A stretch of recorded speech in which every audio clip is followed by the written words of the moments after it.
कैसन बचाल हो कोदेला राजा तू तो बड़ी बुरा हाल हो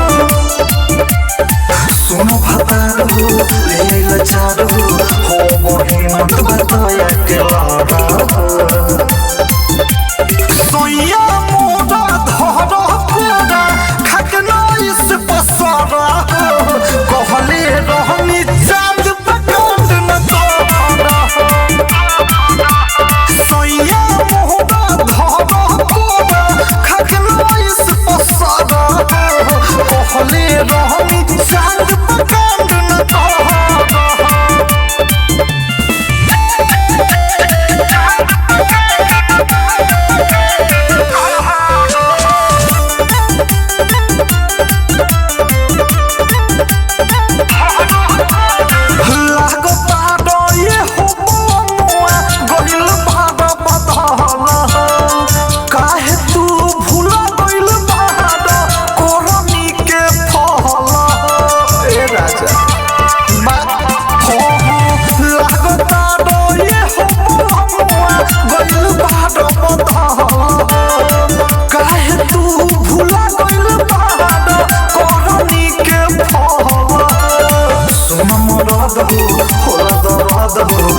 नीचे नहीं चहरा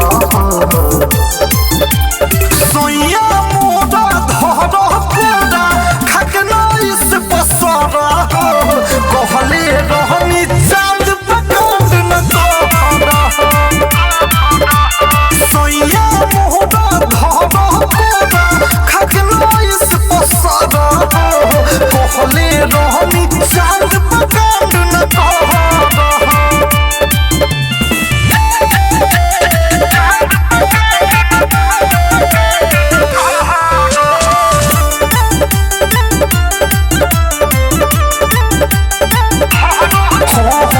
जाके तू हो इसे कहिलो जैसे करे मंकी बाहर बदमाश कन्हैया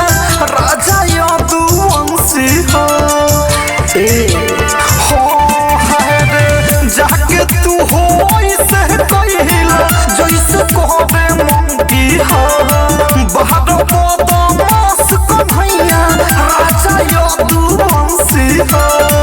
उछल सब हो ललित लब हो ए खोजबा मजबूत बड़ी चल